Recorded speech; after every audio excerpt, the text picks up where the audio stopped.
Salve, Prof. Bruno Mitz. Estou testando uma câmera nova. Nova não, é do computador, né? Computador do ano passado. Considero novo ainda. Vamos ver se é bom. Eu tenho a impressão de que é bem pior do que do celular, do iPhone. Caramba, vamos ver, né? Gente, vamos lá. Eu prometi vídeo dizendo por que não emprestar dinheiro. Já estou entregando ouro, né? É assim, ó. Eu não vou fazer clickbait aqui, provocando, mentira. Emprestar ou não emprestar? Galera, não empreste dinheiro, é isso. Pronto, fim do vídeo. Agora põe uma musiquinha do final. Tana, tana, tana. Aqueles seriados antigos dos anos 80, adoro. Não, é o seguinte. É uma péssima ideia emprestar dinheiro para os seus amigos, para particular. Por que eu estou especificando assim? Porque se você não sabe, a maioria dos investimentos em renda fixa que você deve ter aí, CDB, LCI, LCA, Debenture, CRI, CRA, siglas, sopas de letrinhas, são uma forma de emprestar dinheiro para bancos, empresas, instituições financeiras, corretoras, outros agentes que pegam empréstimo no sistema financeiro nacional indiretamente de você. E aí eles te pagam juros, que maravilha, né?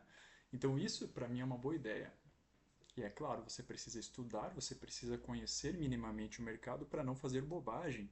Isso vocês já sabem, muita gente desconfia do sistema financeiro, né? O quanto eu já ouvi de colega, não confia no sistema financeiro, não vou botar meu dinheiro lá. Só que o dinheiro todo desse meu amigo estava no banco, na poupança. Ignorância dele, né? Porque é o sistema financeiro igual, né? Então, se está na poupança ou no CDB, dá no mesmo. Você praticamente não assumiu mais risco. E eles têm a mesma liberdade com o seu dinheiro. Então, teoricamente, eles não podem mexer no seu dinheiro nas mesmas condições, e eles podem mexer nas mesmas condições estando na poupança ou no CDB. Muda muito pouco. Existe sim uma diferença, mas isso aí são detalhes que não cabe aqui pra gente, tá? Isso aí é para os especialistas, para quem é investidor profissional. Sério, não vale a pena. O básico é assim, ó, CDB está num banco, legal? Aí existem outros investimentos que têm um risco maior, aí você tem que estudar. Mas resumão do resumão, porque me pediram explicação sobre isso. Quer se garantir? Invista em ativos que têm proteção do FGC, Fundo Garantidor de Crédito. Então, CDB, LCI, LCA, tudo isso é muito seguro, porque você tem uma proteção desse Fundo Garantidor de Crédito. Por exemplo, agora, final do ano passado, 2025, o Banco Master acabou de ir à falência, não é? E aí muita gente tinha ativos lá, tinha investimentos e recebeu esse dinheiro do FGC. Bruno, você tem certeza? Sim, porque eu recebi. Então, até o Banco Master foi um investimento seguro. Eu sabia que ele ia quebrar e eu coloquei o dinheiro lá sabendo que a FGC ia me pagar e pagou. Então, na verdade, eu ganhei um bom dinheiro nessa operação. Por quê? Muita gente, rapidamente, para encerrar essa parte aí da renda fixa, muita gente tinha investido acima do limite que o FGC paga, porque ele só paga até 250 mil por CPF por instituição bancária investida. Muita gente tinha investido acima desse limite. Então, o cara que tinha investido 500 mil no Banco Master, quando ele soube que ia quebrar, opa, aqueles 250 mil ele ia perder. Aí ele foi no mercado secundário, que muita gente não sabe nem que existe, ou seja, foi lá na sua corretora e vendeu esses títulos. Só que aí você entende que ele está desesperado para vender, ele não tem muita margem de negociação? Pois é, em inglês a gente fala leverage. Ele não tinha leverage, essa margem, né? You have no leverage, é o que eles falam quando estão negociando ativos, né, nos Estados Unidos, Inglaterra, etc. É, e aí ele vendia a preço de banana. A corretora comprava esses títulos podres, digamos, né? Títulos de confiabilidade duvidosa, pagava lá preço de banana e vendia para pessoas como eu, por um pouco mais, um preço intermediário entre o mínimo que eles pagaram e o preço original do título. Então ainda era muito barato para mim, para eu comprar era barato, porque tinha esse suposto risco. Mas como eu não tinha 250 mil investido no Banco Master, eu estava garantido pelo FGC. Entenderam mais ou menos? Tem gente que explica só isso, especificamente alguns vídeos aí, não vou assim ficar me alongando. Para quem isso é grego, então é mais um motivo para você não emprestar dinheiro para ninguém. Se você não tem a menor noção de. Se você não tem uma educação financeira, ou seja, você também não desenvolveu uma inteligência financeira, se você não sabe nada de economia, contabilidade, direito, meu amigo, não empreste dinheiro. Porque a chance de você tomar um golpe, um calote, é gigante. É gigante. Tá bom? Então, assim, quer emprestar? Empreste ao mercado, ao sistema financeiro, porque você está garantido pelo FGC. Quando você empresta para o seu amigo, para o seu colega, não tem ninguém te protegendo. Se ele te der o calote, você perdeu o dinheiro. Ah, mas eu não posso entrar na justiça. Você quer mesmo entrar na justiça contra o seu amigo? Aí você perdeu o amigo, você perdeu o dinheiro, você vai perder muito tempo e energia. Talvez você perca mais dinheiro gastando em advogado sem saber se vai receber um dia, né? Vamos a algumas perguntas. Eu separei 5 questões para você pensar, que são tanto perguntas quanto questões para pensar no sentido de informação, de dados. Número 1. Você tem esse dinheiro sobrando? Então, seu amigo te pergunta, me empresta R$ 1.000. Tá sobrando? Se tá sobrando, tudo bem, né? Não. Mas é o primeiro requisito. Se não estiver sobrando, não empreste. Porque pode te fazer falta. Mesmo que essa pessoa venha te pagar, não dê um calote direto, se ela atrasar, isso pode te complicar, não pode? Então, o que é o critério para não estar sobrando? Você completou a sua reserva de emergência? Quanto é a reserva de emergência? O que a maioria dos especialistas dizem é 6 meses vezes o seu custo mensal. Não é salário. Então, digamos que você ganha aí, interessa, 10 mil por mês. Mas para viver você só precisa de 5 mil. 5 vezes 6 dá 30, você precisa de R$ 30.000 na reserva de emergência. Você tem isso? Se tem, ok. Esse é o primeiro passo. Agora, então essa pessoa tem 35 mil, significa que está sobrando? Não. É inteligente que ela tenha uma outra reserva, que ela tenha investimentos, que ela tenha uma reserva de oportunidade, talvez, se você acredita que é uma boa estratégia.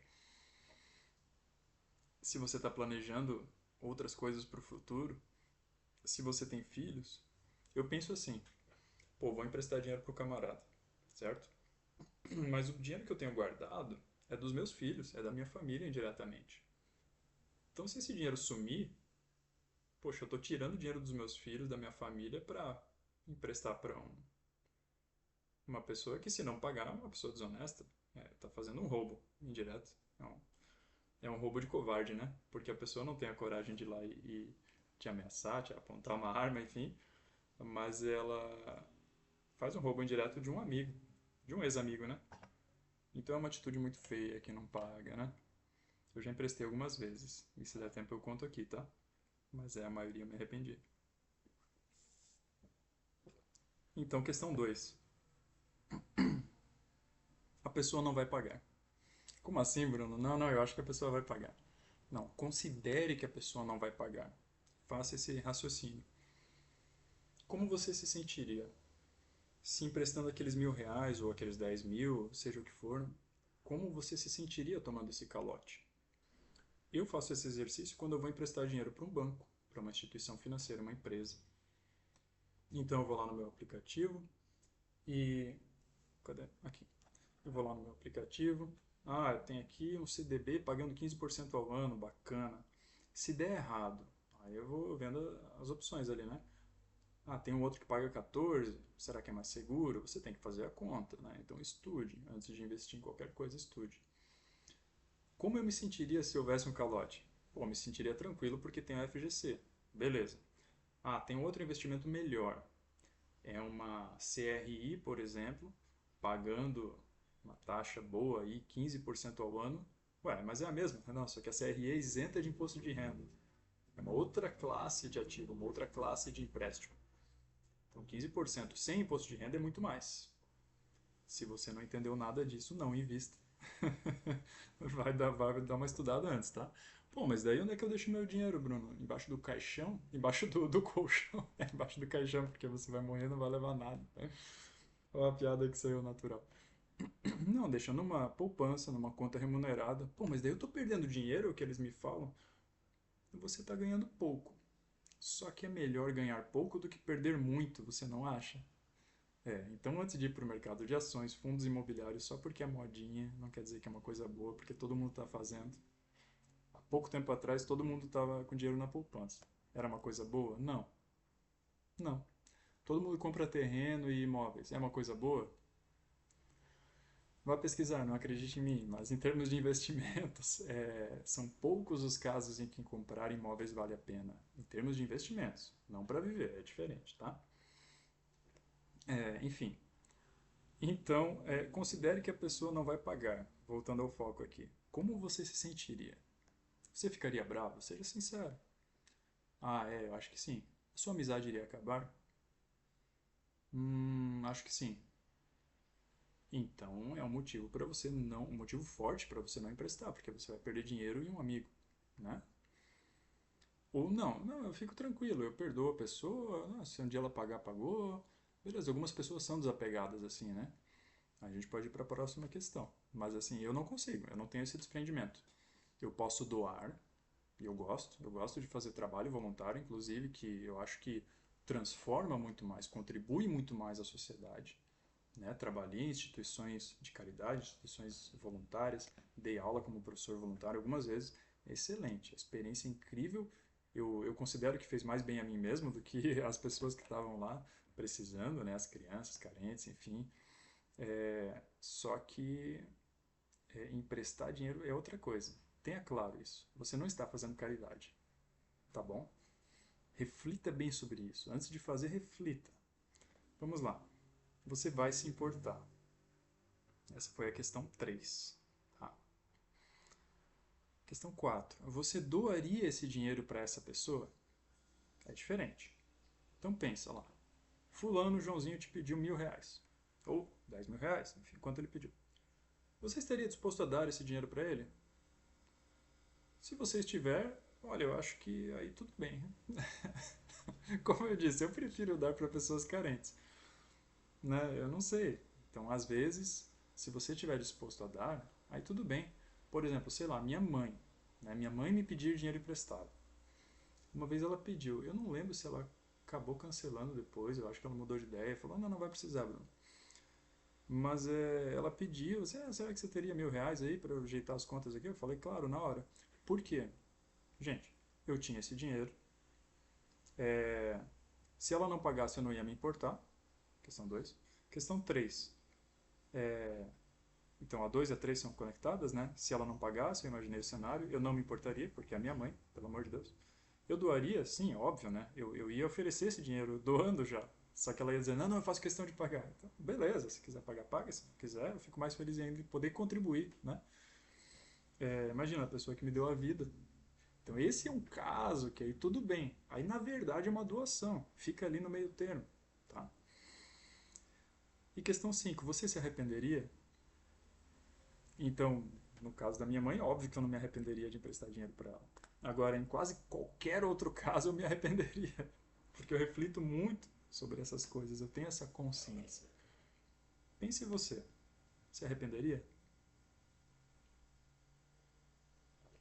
Eu vou contar alguns casos, sem citar nomes, obviamente. Uma colega da faculdade. Uma ótima amiga, era minha melhor amiga da faculdade. E aí, pá, tava numa situação meio bagunçada, explicou, pediu um dinheiro emprestado. Era pouca coisa, gente. Não sei, eu lembro 300, R$ 500, um troço assim. Sei lá, o aluguel dela na época. Né? Eu sou mais velho, então meu primeiro salário mínimo foi R$ 300. Acho que 296, não sei, 306. Uns 300 pila. E aí na faculdade ela me pediu esse dinheiro. Eu não segui essa lista, esses 5 princípios que eu falei. Eu não tinha esse conhecimento ainda. Eu não tinha sobrando. Se ela não pagasse, ia me fazer falta, então eu ia me importar. Eu não doaria esse dinheiro para ela e eu me arrependeria. Então estava tudo errado. Você entende? mas eu emprestei. Só que pelo menos eu já tinha alguma consciência. Eu fiz um contrato bem combinadinho com ela, um contrato verbal, e o resumo eu mandei por escrito para ela. E ela concordou. Era basicamente o seguinte: eu não ia cobrar. Pelo menos eu ia evitar esse estresse. Eu nunca ia cobrar. Falei para ela. Ela era uma pessoa honesta que eu confiava. E eu dizia: olha, todo mês eu quero que você venha falar comigo, dia primeiro, sem falta. Você me manda mensagem. E você me diz: ó, tá aqui a parcela mensal. Que a gente combinou. Sei lá, vamos dizer, eu não lembro. Vamos dizer que fosse R$ 100 por mês, então ela ia pagar em 3 meses. E se ela não mandasse mensagem, eu já ia entender que tinha algo errado. E eu não ia me dar o trabalho de fazer contato com ela. Olha que legal essa cláusula, né? É, e aí ela concordou. E se fosse atrasar, ela é que ia me dizer. Então era um desgaste a menos. E realmente, foi lá, pagou um mês, aí pagou outro, aí no terceiro não pagou. Ela já mandou a mensagem dia primeiro, falando: olha, esse mês não vou conseguir pagar na data certa, daqui a um tempinho eu pago, tá bom, me desculpa, mas eu vou pagar, fica tranquilo. E aí não deu outra. Ela foi lá, atrasou um mês, dois, não lembro quantos, mas pagou certinho. Então, assim, não estragou nossa amizade, pelo contrário, acho que fortaleceu. Mas é algo que eu não recomendo de jeito nenhum, porque, como eu disse, não estava sobrando. Se ela não pagasse, desse o calote, por motivos justos, mas de qualquer forma ia me prejudicar, eu ia passar necessidade, então é algo que eu não recomendo jamais. Com certeza prejudicaria a amizade. Gente, não tem como para mim. Pô, você passar por um perrengue, você passar por necessidade por culpa de outra pessoa que abusou da sua amizade, da sua confiança, não empreste, tá bom? Aí teve um outro caso que deu mais errado.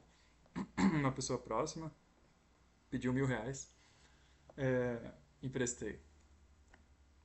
Caí, né? Caí no golpe. Fez pressão, tal. Eu tenho isso aí na poupança, tranquilo na época, né?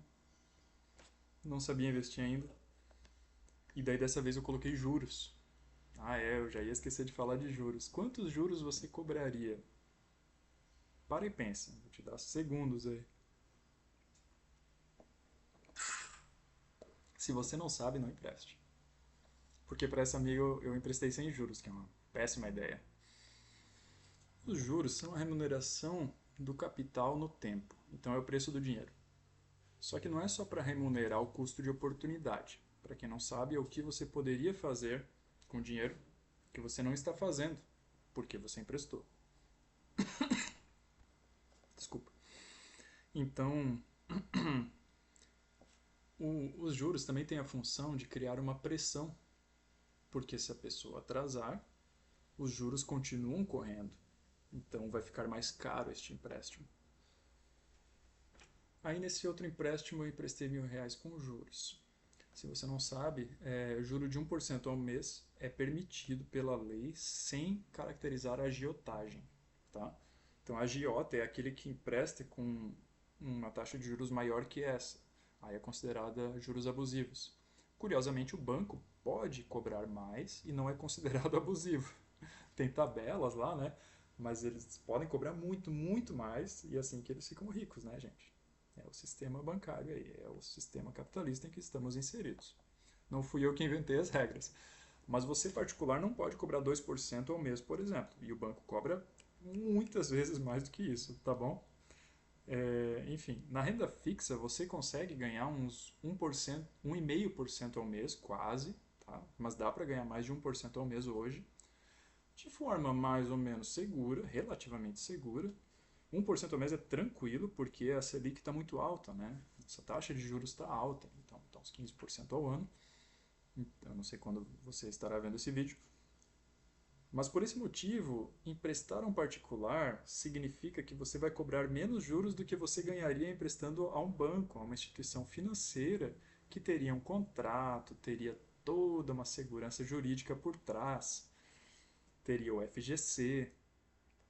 Se você quisesse emprestar sem o FGC, por exemplo, numa daquelas outras categorias que eu falei, CRI, CRA, debêntures, você poderia ganhar muito mais, 1,5%, dependendo do caso, 1,8% ao mês. Aí com menos segurança. Porém, o que eu estou falando aqui é que emprestar ao particular é sempre mais perigoso. mesmo que a pessoa seja honesta, porque pode haver um imprevisto. Pensa só. Aí o seu amigo, fulaninho, foi lá, não, cara, mês que vem sem falta, eu só preciso desses R$ 1.000 aqui para fazer tal coisa, e mês que vem aqui eu já vou ganhar o dinheiro aqui, tá tudo certo. Aí você empresta. Vamos dizer que daqui a 15 dias acontece uma emergência na família dele. A mãe dele, de novo a mãe, né? Porque mãe a gente só tem uma, né? Quem não daria a vida pela mãe, né? Bom, alguns não dariam, mas eu daria. Então daqui a 15 dias acontece uma emergência com a mãe dele, do fulaninho. Você acha que o fulaninho vai deixar de ajudar a mãe dele para te devolver os R$ 1.000 na data marcada? Vou deixar você responder sozinho. Então, aí vamos dizer que o fulaninho, hipoteticamente, prefere ajudar a mãe dele, né? Bom, a mãe dele sofreu um acidente, ele tem que pagar um médico particular lá, na hora ele paga. E você fica sem o seu dinheiro. Ah, e o investimento no banco, Bruno? Eu já investi em debenture que não me pagou. Sabe o que aconteceu? A equipe jurídica da instituição financeira em que eu investia, eu acho que na época era Nuinvest.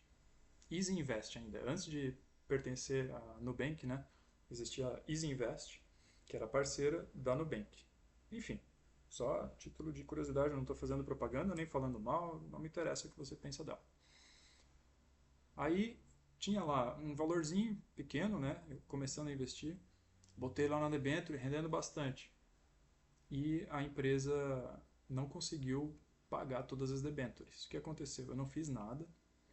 A Easy Invest entrou com uma ação cobrando, né? Não uma ação judicial já no tribunal, mas protestou, né? Enfim, foi atrás dos direitos, somente executou o contrato.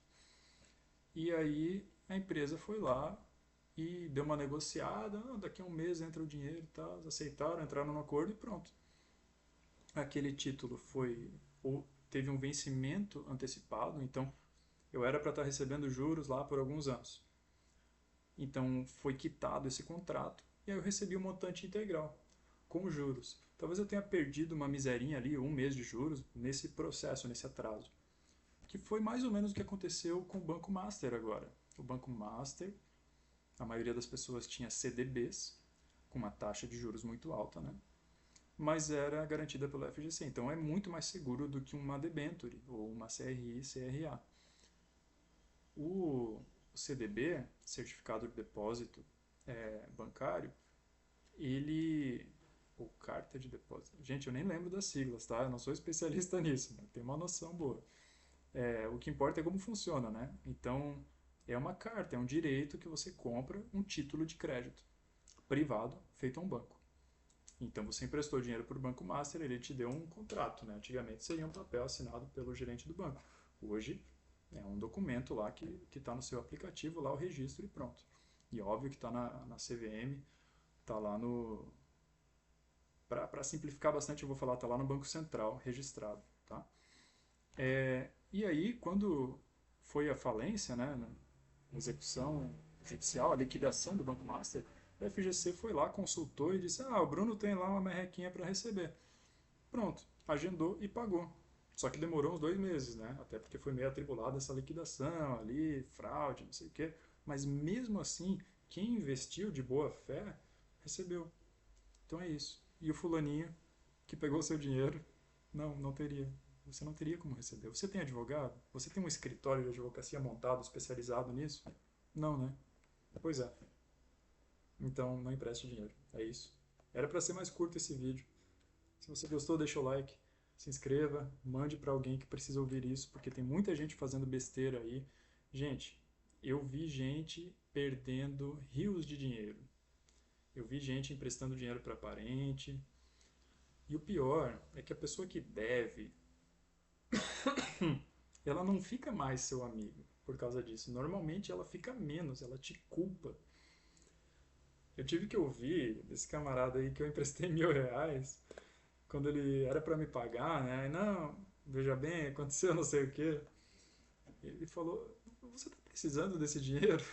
Eu falei: olha, foi combinado, né? Então, sim, me devolvo. Não, mas eu preciso não sei o quê, beleza. atrasou mais 15 dias, e foi, e aquele atraso, e terminal. E a pessoa começa a ficar com raiva de você se você cobra o seu dinheiro. Então você que trabalhou, que suou, que passou às vezes a noite trabalhando ou estudando para conseguir um emprego decente, você que deixou de gastar, você que deixou de ir ao cinema, você que deixou de fazer mil coisas para ter um dinheirinho de segurança guardado, aí você empresta esse dinheiro achando que a pessoa está precisando muito, e às vezes a pessoa está esbanjando em coisas que você não gasta, e aí ela não tem para te pagar, e ela te culpa ainda. Ela diz: você é um ganancioso, você é uma pessoa ruim. Ah, você não acredita? Bruno, você está inventando. Galera, é assim mesmo. Voltando, eu vi gente que emprestou aí centenas de milhares de reais para familiar, nunca viu esse dinheiro de volta. E esse familiar que pegou emprestado nunca disse obrigado. E pelo contrário, cria histórias, fofoca, intriga para culpar a pessoa que está cobrando o dinheiro que é seu de direito.